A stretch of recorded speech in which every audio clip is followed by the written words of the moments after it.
Sobat Ikan TV, siapa sih yang nggak tahu tentang penyakit hepatitis misterius yang beberapa waktu lalu dibicarakan oleh masyarakat?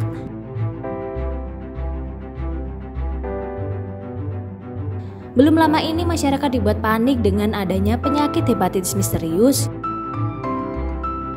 yang menyerang banyak anak-anak di berbagai negara termasuk Indonesia. Meski penyebarannya tidak secepat virus COVID-19, masyarakat tetap khawatir jika anggota keluarga mereka ada yang tertular. Sampai saat ini, belum diketahui penyebab pasti dari penyakit hepatitis misterius ini.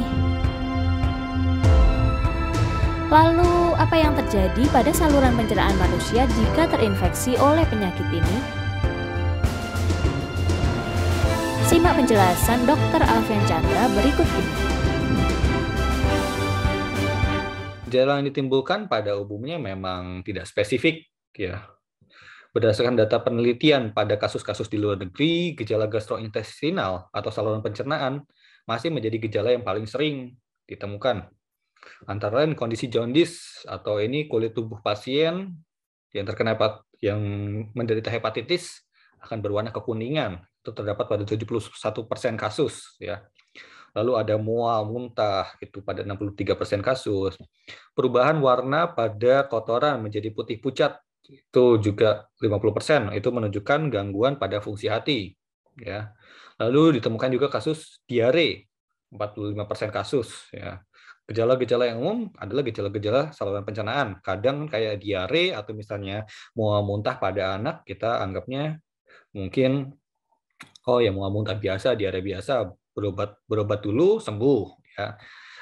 Ya kita harapannya nggak ada ke arah hepatitis sih, tapi tetap tidak ada salahnya untuk kewaspadaan awal. Nah, sementara gejala-gejala yang kita seringnya anggap sebagai suatu kondisi infeksi, penyebab infeksi yang disebabkan oleh infeksi seperti demam, itu munculnya hanya pada 19% kasus, hanya 31% kasus, ya. 31% kasus itu ya dikit ya dibandingkan dengan gejala-gejala pencernaan yang lain, terus juga gejala pernafasan seperti batuk, pilek, sesak pada anak-anak itu hanya terjadi pada 19% kasus. Jumlahnya minimal sekali, lebih ke arah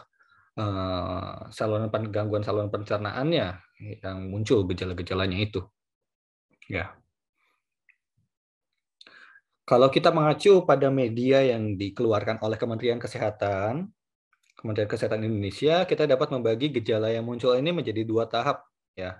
Pada tahap awal dapat timbul gejala-gejala umum yang umumnya dianggap ringan. Ya. Gejala-gejala yang sebenarnya juga masih ringan sih. Ada mual, ada muntah, demam ringan ya, mungkin kayak demam sumber-sumber. Terus ada diare juga, diare berat ya. Kalau di sini disebutkannya gejala awalnya muncul diare berat. Nah, bila muncul tanda-tanda infeksi awal seperti tadi, ya sebaiknya memang anak perlu diperiksakan ke dokter untuk pemeriksaan lebih lanjut, apakah nanti butuh pemeriksaan laboratorium atau bagaimana ya. Nah, lalu ada juga setelah gejala awal atau tahap awal ini muncul disusul dengan gejala lanjutan. Ya, bahasanya kalau misalnya sudah muncul gejala lanjutan, biasanya infeksinya ini sudah berat. Ya, air kencingnya berwarna pekat seperti teh, BAB-nya berwarna putih pucat, ya. Warna mata dan kulitnya menguning tadi seperti sudah disebutkan kondisi jaundice, ya. Terus juga ada gangguan pembekuan darah, kondisi penurunan kesadaran, anak cenderung mengantuk, diajak komunikasi tidak nyambung, ya itu termasuk penurunan kesadaran yang bisa dievaluasi pada anak-anak dan juga ya bisa sampai menyebabkan kejang. Itu menunjukkan bahwa sudah ada gangguan fungsi hati, menyebabkan gangguan metabolisme juga. Bahasanya kita kenal juga kalau misalnya liver itu dia berfungsi sebagai antitoksin, memproses racun-racun, menyebabkan ya gangguan. Kalau misalnya fungsi hatinya tidak berfungsi, otomatis bisa sampai menyebabkan kejang karena berpengaruh terhadap otak juga.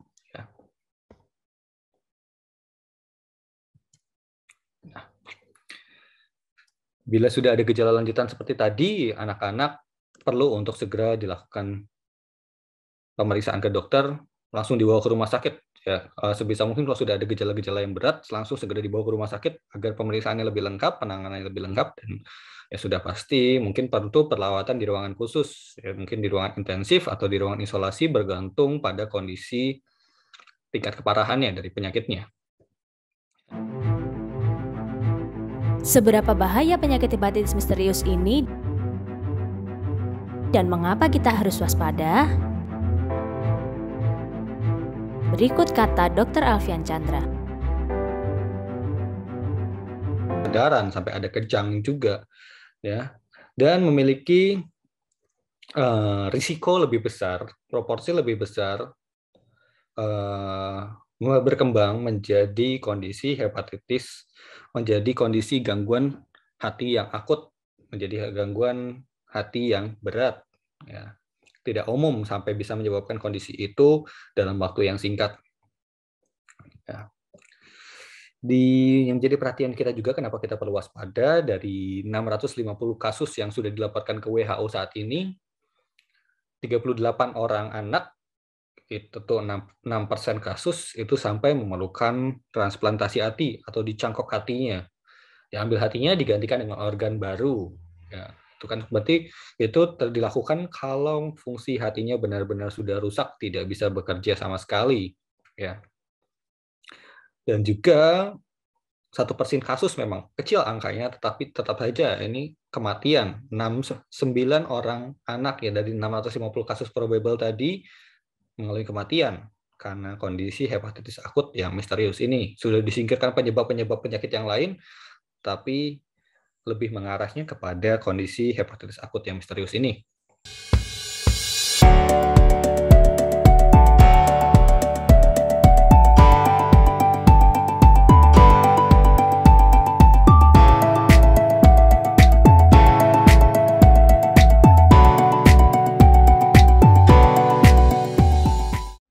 Setelah menonton video ini, jangan lupa subscribe channel Tekon TV. Share video ini jika kamu mendapatkan manfaat darinya. Terima kasih.